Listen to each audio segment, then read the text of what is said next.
بسم اللہ الرحمن الرحیم۔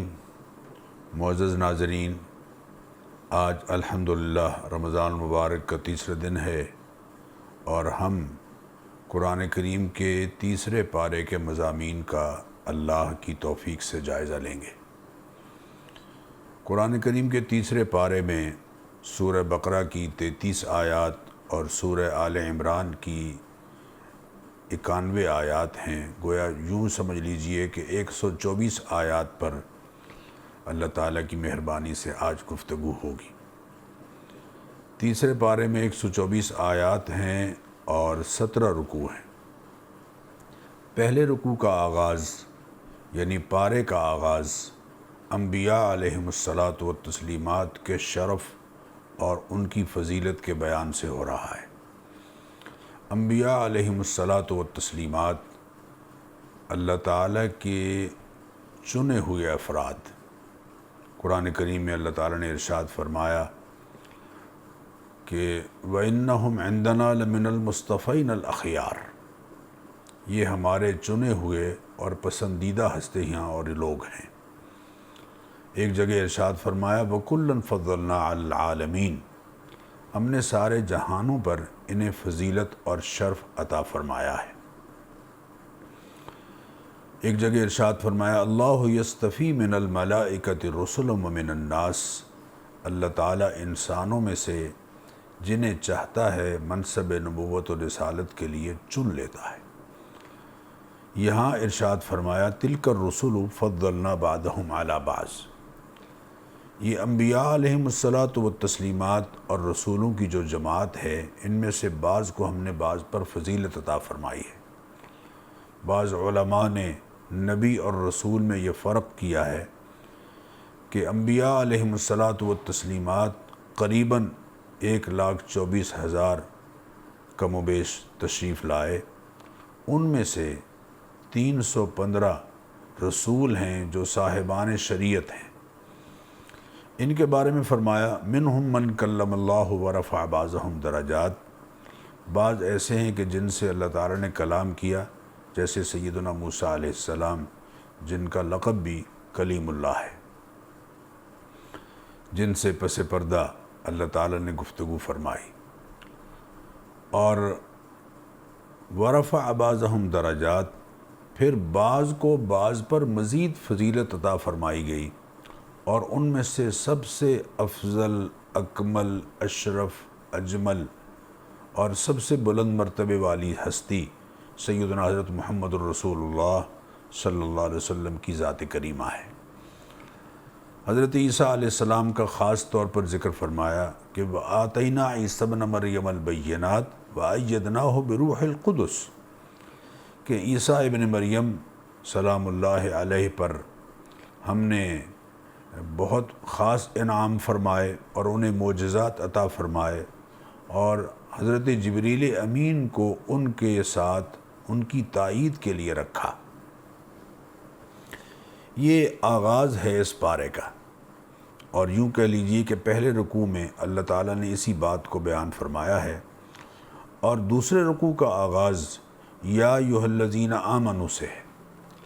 اہل ایمان کو خطاب کیا جا رہا ہے کہ انفقوا مما رزقناکم، جو ہم نے تمہیں رزق بخشا ہے، ہم نے تمہیں رزق بخشا ہے، اس میں سے اس دن کے آنے سے پہلے کہ جس دن نہ تو خرید و فروخت ہو سکے گی، نہ دوستیاں کسی کام آئیں گی، اور نہ بغیر اللہ کی اجازت کے کوئی شفاعت کر سکے گا، اس دن کے آنے سے پہلے اللہ کی راہ میں خرچ کرو۔ معزز ناظرین، نبی کریم علیہ الصلاۃ والتسلیمات کا ارشاد گرامی ہے اپنی صحت مند زندگی میں کسی آدمی کا اپنے ہاتھ سے 1 روپیہ خرچ کر دینا، اس کے چلے جانے کے بعد یا عین موت کے قریب 100 روپیہ خرچ کریں اس کے ورثہ یا وہ خرچ کرے، یقیناً یہ 1 روپیہ جو صحت مند زندگی میں اس نے خرچ کیا ہے یہ اس 100 روپے پر بھاری ہے۔ تو اللہ تعالیٰ یہاں ترغیب دے رہے ہیں، اور میں آپ سے عرض کروں کہ آج کل ہمارے ملک میں اس بات کی ضرورت ہے کہ اللہ کا دیا ہوا مال جس قدر بھی ہم سے ہو سکے اس کی راہ میں خیرات کریں، ضرورت مندوں کو دیں، ضرورت مندوں پر صرف کریں، ان کی خوراک پر صرف کریں، ان کی ضروریات پر صرف کریں۔ یقیناً صدقے میں دیا ہوا مال کبھی صدقہ مال کو کم نہیں ہونے دیتا۔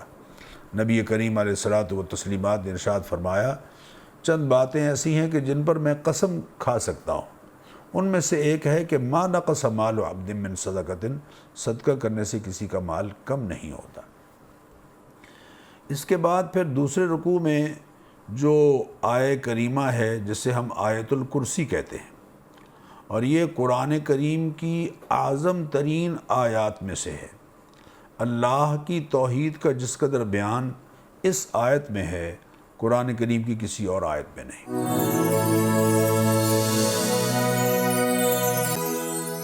اس کے بعد ایک ایسا جملہ ہے جس کے بارے میں لوگوں کے ہاں بہت غلط فہمی پائی جاتی ہے، اور وہ کیا ہے؟ لا اکراہ فی الدین، دین میں کوئی جبر نہیں۔ اس کا معنی میں عرض کروں، اس کا معنی کیا ہے؟ دین کے قبول کرنے نہ کرنے میں کوئی جبر نہیں۔ دین کوئی قبول کرتا ہے، ٹھیک ہے، اللہ تعالیٰ اجباری طور پر لوگوں کو بات نہیں منوانا چاہتا، اختیاری طور پر ماننا چاہتا ہے۔ اختیاری طور پر اللہ کو ماننے والے بنیں، جبرن نہیں۔ لا اکراہ فی الدین، دین کے قبول کرنے نہ کرنے میں کوئی جبر نہیں۔ اس آیت کا معنی خدا را غلط نہ کیجئے، اس کا معنی یہ ہے کہ دین کے قبول کرنے نہ کرنے میں کوئی جبر نہیں۔ ہاں، جب کوئی دین قبول کر لیتا ہے تو پھر لازم بات ہے اس کے قوانین کو فالو کرنا اور ان پر عمل کرنا، یہ لازمی بات ہے، اسے قبول کرنا ہوگا۔ جیسے کوئی آدمی گاڑی ٹریفک کے لیے چلنے کے لیے سڑک پر نہیں لاتا، اس پر کوئی جبر نہیں کہ ساری زندگی نہ لائے، لیکن اگر وہ گاڑی سڑک پر لے آتا ہے تو اب ٹریفک کے قوانین کو اسے فالو کرنا ہوگا۔ اب سرخ بتی پر اسے رکنا ہوگا، گرین لائٹ پر اسے چلنا ہوگا، اسے ٹریفک کے تمام قوانین کو پیش نظر رکھنا ہوگا۔ اب اگر وہ یہ کہے کہ یہ مجھ پر جبر ہو رہا ہے تو یہ اس کی نادانی اور ناسمجھی ہے۔ یہی بات اس آیت میں اللہ تعالیٰ نے سمجھائی ہے، اور یہ سمجھایا ہے کہ اللہ اپنے بندوں کا، مومنین کا دوست ہے اور ولی ہے اور کارساز ہے، اور جو کفار ہیں ان کا تو کارساز طاغوت ہے۔ اور اللہ تعالیٰ یہاں وضاحت فرما رہے ہیں کہ فَمَن يَكْفُرْ بِالطَّاغُوتِ وَيُؤْمِنْ بِاللَّهِ فَقَدِ اسْتَمْسَكَ بِالْعُرْوَةِ الْوُثْقَىٰ، جس نے طاغوت سے انکار کیا اور اللہ کے دامن کو تھام لیا، اس نے اپنے حقیقی مضبوط سہارے کو تھام لیا ہے۔ اس کے بعد معزز ناظرین، اہل ایمان سے خطاب کیا جا رہا ہے کہ دیکھو، اللہ ولی الذین آمنوا یخرجہم من الظلمات الی النور، اللہ اندھیروں سے روشنی کی طرف نکالتا ہے، اور جو کفار ہیں ان کے دوست طاغوت ہیں، اور وہ انہیں نور سے، روشنی سے اندھیروں کی طرف لے کے جاتے ہیں۔ اولئک اصحاب النار هم فیہا خالدون، جو اللہ کی روشنی کو چھوڑ کر طاغوت کے اندھیروں میں پڑتا ہے، وہ اپنے لیے جہنم کو یقینی بنا رہا ہے۔ اس کے بعد اگلے رکوع کا آغاز ہو رہا ہے، اس میں حضرت ابراہیم علیہ السلام اور نمرود کے درمیان جو مکالمہ ہوا ہے اس کا ذکر ہے، کس طرح سے اللہ تعالیٰ نے نمرود کو شکست دی اور حضرت ابراہیم علیہ السلام کو فتح عطا فرمائی۔ پھر حضرت عزیر علیہ السلام کا تذکرہ ہے، کس طرح اللہ تعالیٰ نے ان کو زندہ کیا اور ان کی سواری کو زندہ کیا اور یہ بتا دیا۔ اور اسی طرح حضرت ابراہیم علیہ السلام کا جو واقعہ ہے کہ پرندوں کو کس طرح سے اللہ تعالیٰ نے زندہ کیا اور ان کے پاس لے آیا، یہ دونوں واقعات اس بات کی دلیل ہیں کہ اللہ مردوں کو دوبارہ زندہ کرنے پر قادر ہے، یقیناً قادر ہے، اور وہ ایسا کرے گا۔ اور یہ بات ایک جگہ نہیں، قرآن کریم میں اللہ تعالیٰ نے بار بار بیان فرمائی۔ معزز ناظرین، اس کے بعد میں آپ سے درخواست کروں گا کہ اس بات پر خاص توجہ دیجئے جو چوتھے رکوع میں اللہ تعالیٰ نے بیان فرمائی۔ اللہ تعالیٰ نے چوتھے رکوع میں فی سبیل اللہ، یعنی اللہ کی راہ میں خیرات کرنے کا سلیقہ سکھایا ہے۔ فرمایا مثل الذین ینفقون اموالہم فی سبیل اللہ، جو اللہ کی خوشنودی کے لیے، اللہ کی رضا کے لیے اللہ کی راہ میں خیرات کرتے ہیں، ان کی مثال ایسے ہے کہ جیسے ایک دانہ ہے اسے اگایا جاتا ہے، اس میں سے 7 بالی نکلتی ہیں، 7 سٹے نکلتے ہیں، اور ہر سٹے میں پھر 100 دانہ ہے۔ اللہ اس کے ایک دانے کو 100 دانے کے برابر، یعنی 1 روپے کو 700 روپے، بلکہ واللہ یضاعف لمن یشاء، جتنا اخلاص ہے اتنا ہی اللہ بڑھاتا چلا جاتا ہے اجر، اور اللہ جس کو چاہتا ہے اس سے بھی دگنا عطا فرما دیتا ہے۔ یعنی اس 1 روپے کو 700 سے اور 700 کو پھر 700 سے آپ ملٹی پلائی کرتے چلے جائیے، یہ وہ شخص ہے جس نے اللہ کی رضا کے لیے خیرات کی ہے۔ آداب بیان فرمایا، الذین ینفقون اموالہم فی سبیل اللہ، جو اللہ کی راہ میں مال خرچ کرتے ہیں، ثم لا یتبعون ما انفقوا منا ولا اذى، پھر خیرات کر کے جن کو پیسے دیتے ہیں ان کو کوئی تکلیف نہیں پہنچاتے، ان پر کوئی احسان نہیں جتاتے، ان سے تھینکس اور شکریہ کی توقع نہیں رکھتے اور امید نہیں رکھتے، لہم اجرہم عند ربہم، اللہ فرماتے ہیں ان کا اجر ہمارے ذمہ ہے، ان کو اجر ہم دیں گے۔ اور پھر فرمایا دیکھو، قول معروف و مغفرۃ خیر من صدقۃ یتبعها اذی، اچھی بات کہہ دینا، ایک میٹھا بول دینا اور درگزر کرنا، یہ بہتر ہے ایسے صدقے سے کہ صدقہ دیا اور تکلیف پہنچائی، صدقہ دیا اور ایک عورت کو تھیلا دیا جا رہا ہے آٹے کا اور 7 ہاتھ اس پر رکھے ہوئے ہیں سرمایہ داروں کے، لا حول ولا قوت الا باللہ، اس کی عزت نفس کو مجروح کیا جا رہا ہے۔ یہ اللہ تعالیٰ اس سے روک رہے ہیں اور فرما رہے ہیں یا ایھا الذین آمنوا، اے ایمان والو، لا تبطلوا صدقاتکم بالمن والاذی، اپنے صدقات کو احسان جتا کر اور تکلیف پہنچا کر ضائع نہ کرو۔ اگر تم احسان جتاؤ گے اور تکلیف پہنچاؤ گے تو تم اپنے صدقات کو ضائع کر رہے ہو، اس شخص کی طرح کہ جو اپنا مال لوگوں کے دکھلاوے کے لیے خرچ کرتا ہے۔ اس کی مثال ایسے ہی ہے جیسے ایک پتھر ہے جو ڈھلوان پہ پڑا ہوا ہے، اس پر آندھی چلتی رہی، مٹی جم گئی، لیکن بارش زوردار آئی، فترکہ صلدا، تو اس پتھر کو اس نے بالکل صاف کر کے رکھ دیا۔ لا یقدرون مما کسبوا علی شیء، جیسے یہ پتھر مٹی سے صاف ہو جاتا ہے، اسی طرح احسان جتانے والے کی نیکیاں بالکل ضائع ہو کے رہ جاتی ہیں، اللہ تعالیٰ کے ہاں وہ کچھ بھی نہیں پائے گا۔ اس کے بعد پھر اللہ تعالیٰ نے ان لوگوں کی مثال بیان فرمائی جو اللہ کی رضا اور خوشنودی کے لیے مال خرچ کرتے ہیں۔ 2 مثالیں بیان کر کے سمجھایا کہ اللہ کی رضا اور خوشنودی کے لیے مال خرچ کرنے والے یقیناً اللہ تعالیٰ کے ہاں سے اجر پائیں گے۔ اس کے بعد معزز ناظرین، ایک اور بڑی اہم بات جو ہمارے معاشرے میں بار بار دکھائی دیتی ہے، اس کا ذکر ہو رہا ہے، اور میں آپ سے درخواست کروں گا کہ یہ جو تیسرے پارے کے 5ویں رکوع کی پہلی آیت ہے، جو آیت نمبر 267، اس پر خاص طور پر توجہ دیجیے۔ یا ایھا الذین آمنوا، اے ایمان والو، انفقوا من طیبات ما کسبتم، اپنی کمائی میں سے جو پاکیزہ چیزیں ہیں وہ اللہ کی راہ میں خرچ کرو۔ وَمِمَّا أَخْرَجْنَا لَكُم مِّنَ الْأَرْضِ، زمین سے جو فصل تمہیں حاصل ہوتی ہے اچھا مال اللہ کی راہ میں دو۔ وَلَا تَيَمَّمُوا الْخَبِيثَ مِنْهُ تُنْفِقُونَ، اور جو خرچ کرتے ہو اس میں گھٹیا مال کا ارادہ تک نہ کرو، اللہ کے راستے میں ناقص مال۔ وَلَسْتُمْ بِآخِذِيهِ إِلَّا أَن تُغْمِضُوا فِيهِ، آنکھیں بند کر لو تو الگ بات ہے، ورنہ خود لینے کے لیے تیار نہیں ہو۔ یہ ٹیڈی بکرے جو ہم اللہ کے راستے میں خیرات کر رہے ہیں، کبھی زندگی میں گھر میں پکانے کے لیے گوشت لائے ہیں؟ یہ پھپھرے جو دریا کے کنارے اور سڑک اور نہر کے کنارے جو شاپر میں پھپھرے لے کر لوگ کھڑے ہو رہے ہیں اور ہم سر نیچا کر کے اپنا صدقہ دے رہے ہوتے ہیں، بندگان خدا کبھی زندگی میں اپنے بچوں کے لیے وہ پھپھرے پکانے کے لیے لائے ہیں؟ ہم کبھی نہیں لائے۔ گھٹیا مال اللہ کو دے رہے ہو۔ اللہ کو پاکیزہ مال دو، کوالٹی بہتر ہونی چاہیے، کوانٹٹی پر مت جائیں۔ ساری دنیا کی غربت مٹانا اور سارے دنیا کے بھوک مٹانا ہمارے ذمہ نہیں ہے۔ اچھا مال اللہ کی راہ میں خیرات کیجیے، اچھا مال، پاکیزہ مال، جس دکان سے گوشت گھر میں پکانے کے لیے لاتے ہیں وہاں سے گوشت لیں اور غربا میں تقسیم کریں۔ یہ ٹیڈی بکرے کی نہ کھال کسی کام کی، نہ گوشت کسی کام کا۔ لوگ کہتے ہیں جی یہ بلا کو روکتا ہے، وہ تو صحت مند آدمی کا ایک مکہ نہیں روک سکتا، وہ بلا کو کہاں سے روکے گا؟ اور یہ بلا کا رنگ کس نے بتایا آپ کو کہ کالا ہوتا ہے؟ بلا کا کوئی رنگ نہیں، بلا مانے آزمائش، آزمائش۔ اللہ کی راہ میں بہترین صدقہ دینا ہے۔ وَمَا أَنفَقْتُم مِّن نَفْقَةٍ أَوْ نَذَرْتُم مِّن نَذْرٍ فَإِنَّ اللَّهَ يَعْلَمُهُ۔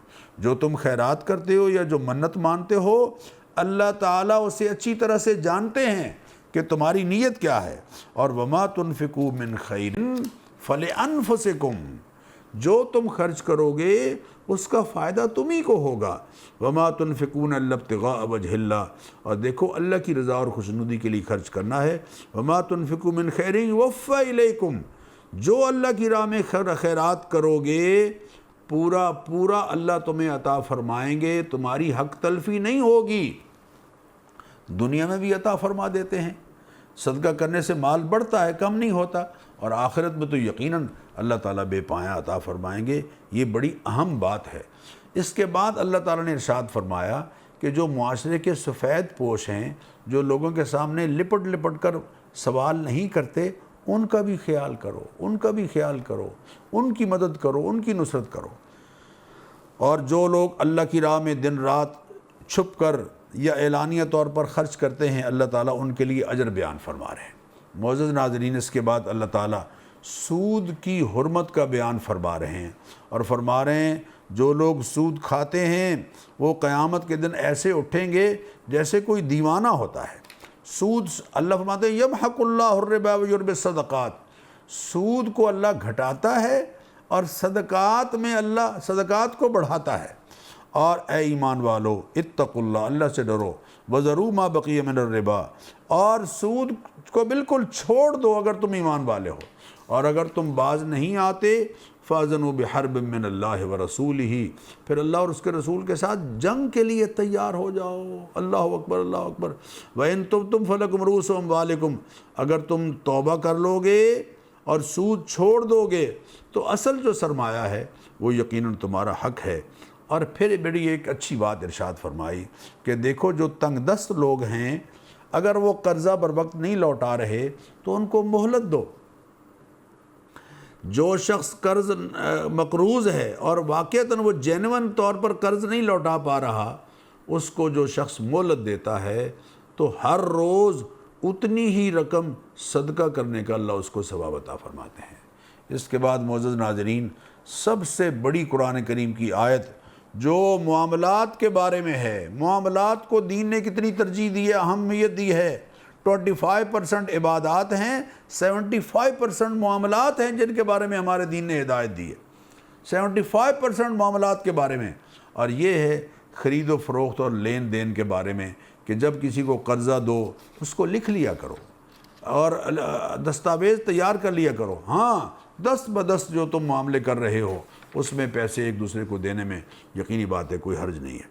اس کے بعد اگلا جو سورہ بقرہ کا آخری رکوع ہے، یہ بڑا اہم رکوع ہے۔ معزز ناظرین، حدیث میں آتا ہے نبی کریم علیہ الصلوۃ والتسلیمات جب معراج پر تشریف لے گئے تو معراج پر جو اللہ نے آپ کو 3 چیزیں عطا فرمائیں، ان میں سے ایک خواتیم سورہ بقرہ ہے، اور حضور نے فرمایا جو شخص سونے سے پہلے آیت الکرسی پڑھ لیتا ہے اور سونے سے پہلے یہ سورہ بقرہ کی آخری 2 آیات پڑھ لیتا ہے، اللہ تعالیٰ اس کی حفاظت کے لیے فرشتہ مقرر کر دیتے ہیں جو ساری رات اس کی حفاظت فرماتے ہیں۔ تو اس جو آخری رکوع ہے یہ بڑا اہم ہے۔ اس میں اللہ تعالیٰ نے اپنی ملکیت کا ذکر فرمایا، اور پھر اللہ تعالیٰ نے ایمانیات کا ذکر فرمایا، یعنی ارکان ایمان یہاں بیان ہو رہے ہیں۔ میں یہاں وضاحت کروں کہ سورہ بقرہ کی آیت نمبر 62 میں ارکان ایمان کا بیان نہیں ہے، وہ تو یہود کی جو نسلی تفاخر اور نسلی برتری کا جو نظریہ کہ اس کی بنیاد پر ہم بخشے جائیں گے، وہ اس کا رد ہو رہا ہے۔ ارکان ایمان یہاں بیان ہو رہے ہیں۔ کل آمن باللہ وملائکتہ، اللہ پر ایمان، فرشتوں پر ایمان، وکتبہ، اللہ کی کتابوں پر ایمان، ورسلہ، اور رسولوں پر ایمان، لا نفرق بین احد من رسلہ، کسی ایک رسول پر بھی ایمان لانے میں ہم فرق نہیں کرتے، تمام رسولوں پر ایمان لاتے ہیں۔ ایک رسول کو جس نے نہیں مانا اس نے یقیناً ایمان نہیں، جو حضور اکرم صلی اللہ علیہ وسلم کی رسالت کو نہیں مان رہا اس کے لیے نجات نہیں ہے، یہ پکی بات ہے۔ چونکہ یہاں اللہ فرما رہے ہیں لا نفرق بین احد من الرسل، ہم رسولوں کے درمیان کسی ایک میں دوسرے سے کوئی فرق نہیں کرتے بلکہ سب پر ایمان لاتے ہیں۔ اور پھر اگلی آیت میں اللہ تعالیٰ نے بہت دعا سکھائی ہے تو دعا، لیکن دراصل اس دعا کے سلیقے میں اللہ نے عطا ہمیں جو فرمائی ہے خاص نعمتیں، ان کا تذکرہ ہے۔ اور دعا کیا ہے؟ لا یکلف اللہ نفسا الا وسعها ربنا لا تؤاخذنا ان نسینا او اخطانا، اے اللہ ہم سے جو بھول چوک ہو گئی تو اسے بھی معاف فرما دینا۔ ربنا ولا تحمل علینا اصرا کما حملته علی الذین من قبلنا، اے اللہ جیسا بوجھ تو نے پہلوں پر ڈالا ہے ہم پر نہ ڈال۔ قوم سمود، قوم لوط، قوم نوح ہلاک ہو گئیں انبیاء کی نافرمانی کے نتیجے میں۔ ربنا ولا تحملنا ما لا طاقت لنا به، اے اللہ کوئی ایسا بوجھ نہ ڈال جسے ہم برداشت نہ کریں۔ واعف عنا، معاف کر دے، واغفر لنا، بخش دے، وارحمنا، تو ہم پر رحم فرما، انت مولانا، اس لیے کہ تو ہمارا کارساز ہے۔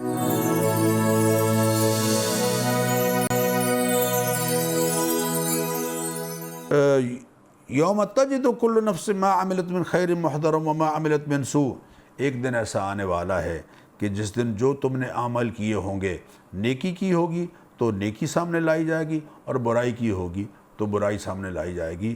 اور اس دن بندہ یہ کہے گا کاش مجھے تھوڑی سی مہلت ملتی، لیکن پھر مہلت نہیں ملے گی۔ پھر وہ آیت ہے جس میں اللہ نے بیان فرمایا، نئے رکوع شروع ہو رہا ہے، ان کنتم تحبون اللہ فاتبعونی، اگر تم کہتے ہو کہ اللہ تمہیں محبوب بنا لے، اگر تم یہ چاہتے ہو کہ اللہ تمہیں اپنا محبوب بنا لے، ان کنتم تحبون اللہ، اگر تم اللہ سے محبت کرتے ہو تو اس محبت کا یہ جو دعویٰ ہے اس کی دلیل کیا ہے؟ فاتبعونی، میری پیروی کرو گے تو یحببکم اللہ، اب اللہ تمہیں اپنا محبوب بنا لے۔ تم اللہ سے محبت کرتے تھے، دعویٰ کرتے تھے، میری پیروی اس کی دلیل ہے، ایسا کرنے سے اللہ تمہیں اپنا محبوب بنا لیں گے۔ حضرت آدم علیہ السلام کا ذکر ہے، حضرت عیسیٰ علیہ السلام کا ذکر شروع ہو گیا ہے، اور حضرت مریم کی والدہ نے جو نظر مانی تھی اس کا تذکرہ ہے۔ پھر حضرت مریم پیدا ہوئیں، حضرت زکریہ علیہ السلام کو ان کی کفالت ان کے سپرد ہوئی۔ حضرت زکریہ علیہ السلام نے حضرت مریم کو دیکھا، بے موسم پھل میسر آ رہے ہیں، دعا کی، اللہ تعالیٰ تو اپنے کرم سے مجھے بیٹا عطا فرما، تو اللہ تعالیٰ نے ان کو حضرت یحییٰ علیہ السلام کی صورت میں بیٹا عطا فرمایا۔ حضرت مریم سلام اللہ علیہ کا تذکرہ ہے کہ کس طرح حضرت عیسیٰ علیہ السلام اللہ تعالیٰ نے انہیں حضرت عیسیٰ علیہ السلام عطا فرمائے، اپنے ایک معمول کی جو نظام ہے اس سے ہٹ کر، اور حضرت عیسیٰ علیہ السلام کو معجزات عطا کیے گئے، اور حضرت عیسیٰ علیہ السلام نے اعلان کیا کہ ان اللہ ربی و ربکم، میرا رب بھی اور تمہارا رب بھی اللہ تعالیٰ ہے۔ پھر حضرت عیسیٰ علیہ السلام کو جب انہوں نے محسوس کیا کہ کفار کی طرف سے ان کے ساتھ زیادتی ہونے والی ہے، تو اللہ فرماتے ہیں کہ ان اللہ، حضرت عیسیٰ علیہ السلام سے اللہ نے فرمایا اذ قال اللہ یا عیسیٰ، اے عیسیٰ انی متوفیک ورافعک الی، میں آپ کو واپس لے لوں گا اور اٹھا لوں گا اپنی طرف، اور آپ کو ان گندے لوگوں کے ماحول سے جو کافر ہیں آپ کو پاک کر دوں گا، اور پھر ایک وقت ایسا آئے گا کہ جب آپ دوبارہ تشریف لائیں گے، اور وہ ساری تفصیلات احادیث میں موجود ہیں۔ پھر نبی کریم علیہ الصلاۃ والتسلیمات سے جب ان جو عیسائیوں نے مباہلے کے لیے خود کو تیار کرنا چاہا، اور آپ صلی اللہ علیہ وسلم مباہلے کے لیے آ گئے، لیکن مباہلہ کیا ہے کہ دونوں طبقات میدان میں نکل کے یہ اللہ سے عرض کریں کہ جو بھی جھوٹا ہے اس پر اللہ کی لعنت ہو۔ لیکن جب حضور اکرم صلی اللہ علیہ وسلم حضرت حسن، حضرت حسین اور حضرت علی اور حضرت فاطمہ رضی اللہ تعالی عنہم اجمعین کے ساتھ نکلے، تو ان کے کسی عالم نے کہا کہ ایسے پاکیزہ چہروں والے ان کے سامنے تم مت نکلو ورنہ تباہ و برباد ہو کے رہ جاؤ گے، چنانچہ وہ پیچھے ہٹ گئے۔ پھر معزز ناظرین، انٹرفیتھ ڈائیلاگ کے لیے مسلمانوں کے پاس کیا ایجنڈا ہونا چاہیے؟ اللہ تعالیٰ نے اس کا یہاں فرمایا کہ ایک ہی ایجنڈا ہے کہ ان سے کہو کہ اللہ کے سوا کسی کو معبود نہیں ماننا ہے۔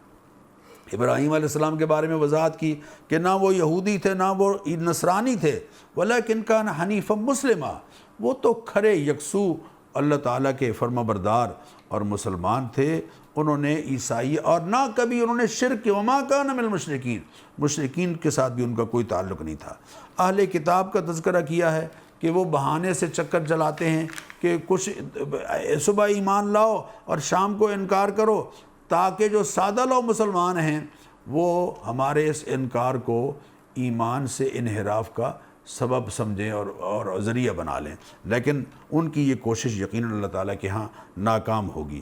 پھر اگلے جو آخری رکوع ہے اس میں اللہ تعالیٰ نے ایک وفد نجران نے ایک بات کہی تھی کہ اے اللہ کے نبی صلی اللہ علیہ وسلم، ہم آپ کو عیسیٰ علیہ السلام کی طرح اللہ کا بیٹا مان لیتے ہیں، آپ کی عبادت کریں گے، لیکن اللہ نے وضاحت فرمائی کہ ما کان لبشر، کسی بشر کے لیے یہ درست نہیں ہے کہ ان یؤتیہ اللہ الکتاب والحکم والنبوہ، اللہ اس کے منصب نبوت عطا فرمائے، کتاب عطا فرمائے، ثم یقول للناس، پھر وہ لوگوں سے یہ کہے کہ کونوا عبادا لی من دون اللہ، اللہ کو چھوڑ کر میری عبادت شروع کر دو۔ کسی نبی کو تو یہ حق نہیں ہے، اللہ فرماتے ہیں، کہ وہ یہ کہیں کہ میری اللہ کو چھوڑ کر میری پوجا شروع کر، میری عبادت شروع کر دو۔ تو کسی ولی کو یا کسی پیر کو کیسے حق ہو سکتا ہے کہ وہ اپنے مریدین سے کہے کہ مجھے سجدہ کرنا شروع کر دو؟ سجدہ تعظیمی حرام ہے ہماری شریعت میں، اللہ کے سوا کسی اور کے لیے جائز نہیں ہے۔ پھر اس عہد کا ذکر ہے جو انبیاء علیہ الصلاۃ والتسلیمات سے محبوب کریم رؤوف الرحیم علیہ الصلاۃ والتسلیمات کی ذات کریمہ کے بارے میں لیا گیا کہ جب آپ تشریف لائیں گے لَتُؤْمِنُنَّ بِهِ وَلَتَنْصُرُنَّ، آپ نے یا آپ کی امت، آپ کے امتیوں نے ان پر ایمان لانا ہے اور ان کی نصرت کرنی ہے، اور سب نے اقرار کیا، اور اللہ تعالیٰ فرما رہے ہیں کہ تمہارے اس اقرار پر میں خود گواہ ہوں۔ اور معزز ناظرین، پھر رکوع کے بالکل آخر میں اللہ تعالیٰ فرما رہے ہیں افغیر دین اللہ یبغون وَلَهُ أَسْلَمَ مَنْ فِي السَّمَاوَاتِ وَالْأَرْضِ، کہ دیکھو اللہ کے دین کے سوا کوئی اور دین، کوئی نظام حیات، کوئی قابل قبول نہیں ہے۔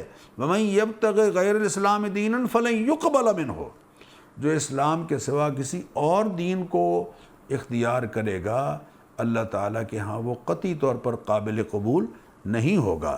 بلکہ آپ سے کہا جا رہا ہے قل، اے حبیب آپ خود کہہ دیجئے آمنا باللہ، ذرا غور کیجئے، یعنی تمام انبیاء علیہم الصلاۃ والتسلیمات پر ایمان کا ذکر ہو رہا ہے۔ قل، اے حبیب آپ اعلان کر دیجئے آمنا باللہ، کہ ہر ایمان والا یہ کہے کہ ہم اللہ پر ایمان لائے، وما انزل علینا، اور جو ہمارے اوپر اترا ہے اس پر ایمان لائے، وما انزل علی ابراہیم و اسماعیل و اسحاق و یعقوب والاسباط وما اوتی موسیٰ و عیسیٰ والنبیون من ربہم، جتنے انبیاء تشریف لائے ہیں ان کی صداقت پر، ان کی نبوت پر ہم ایمان لائے ہیں۔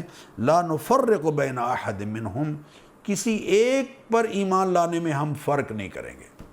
یہ ہے اصل ایمان، کہ تمام انبیاء علیہ الصلاۃ والتسلیمات کی صداقت اور نبوت پر ایمان لائیں گے تو نجات ہوگی، ورنہ نہیں ہوگی۔ چنانچہ بالکل آخر میں فرمایا کہ جو ان الذین کفروا، جو جنہوں نے کفر اختیار کیا، وماتوا وہم کفار، اور حالت کفر میں ہی مر گئے، وہ لن یقبل من احدہم ملء الارض ذہبا ولو افتدی بہ، زمین کو سونے سے بھر بھی دیں بالفرض اور وہ فدیے کے طور پر اللہ کے دربار میں پیش کریں، وہ قبول نہیں کیا جائے گا، اس لیے کہ آخرت دار الجزا ہے، دنیا دار العمل ہے۔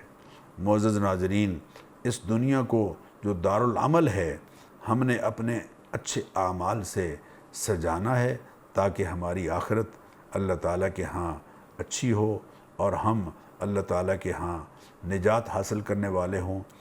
یہ بات میں نے آخر میں اس لیے عرض کی ہے کہ حالت کفر میں مرنے والا، اس کے لیے اللہ فرما رہے ہیں کہ لہم عذاب علیم وما لہم من ناصرین، قیامت کے دن ان کا کوئی مددگار نہیں ہوگا۔ یہ احساس ہمیں یہ آیات بار بار دلا رہی ہیں، اور شکر کیجئے کہ اللہ نے ہمیں ایمان کی دولت نصیب فرمائی ہے، اور ان کو بھی دعوت دیجئے جو ایمان نہیں قبول کر پا رہے، اللہ ان کو بھی ایمان کی دولت نصیب فرمائے۔ معزز ناظرین، یہ تیسرے پارے کے مضامین الحمدللہ کسی حد تک آج ذکر ہوئے، لیکن کوشش کیجئے کہ اس پارے کو ترجمے کے ساتھ ایک دو دفعہ پڑھیں تاکہ ان مضامین کا استحضار ہو۔ انشاءاللہ چوتھے پارے کے ساتھ، اس کے مضامین کے ساتھ کل حاضر ہوں گے۔ اجازت دیجئے، شکریہ، السلام علیکم ورحمۃ اللہ۔